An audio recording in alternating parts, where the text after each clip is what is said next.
C'est ma région sur Sensation.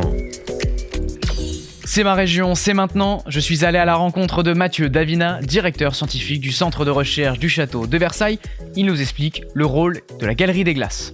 Le rôle de la Galerie des Glaces, c'est véritablement de créer un axe de circulation entre l'appartement du roi au nord et l'appartement de la reine au sud. Donc c'est vraiment l'idée d'avoir un lieu de passage pour des milliers de personnes, puisqu'à la fin du règne de Louis XIV, on sait qu'il y avait 4000 personnes qui vivaient dans l'enceinte même du château, 2700 personnes qui étaient logées dans les annexes, les dépendances on va dire, c'est-à-dire grandes et petites écuries, grands communs dans les bureaux aujourd'hui des services du château de Versailles, et qu'il y avait à peu près 10 000 personnes qui pouvaient circuler dans la journée entre les gens qui y habitaient et les gens qui venaient, ce qu'on appelait les galopins. Donc il fallait des grands axes de circulation. Et la Galerie des Glaces, c'est ni plus ni moins qu'un grand axe de circulation.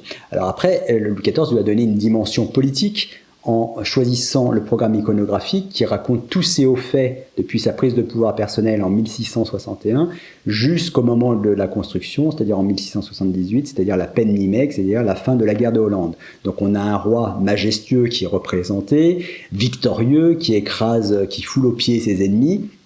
Et ce qui est relativement gênant au XVIIIe siècle, puisqu'on a ce qu'on appelle le renversement des alliances, où les anciennes alliances sont renversées, et les Habsbourg, qui sont des ennemis séculaires, on va dire, deviennent les alliés de la France, donc on est très gêné de voir l'Autriche humiliée dans le plafond de la Galerie des Glaces.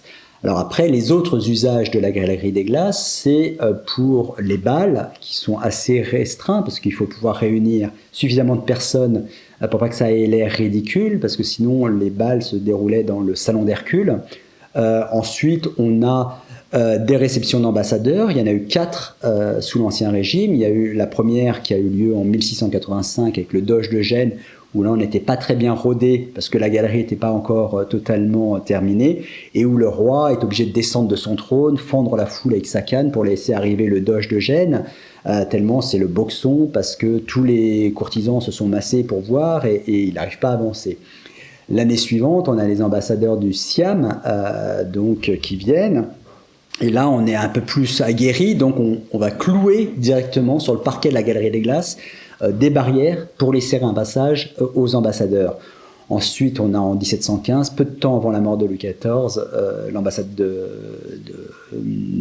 Perse, dont on sait qu'elle n'avait pas un grand intérêt politique, mais que c'était vraisemblablement pour divertir Louis XIV qui était en fin de règne. Et enfin, dernière grande ambassade dans la Galerie des Glaces, c'est celle de 1742 de la Sublime Porte, c'est-à-dire la Turquie, où là, on recadre comme ça avait été fait en 1715, etc. C'est ma région, c'est tout pour aujourd'hui. Rendez-vous demain pour mieux connaître l'Île-de-France sur Radio Sensation. C'est ma région, le magazine de découverte sur Sensation.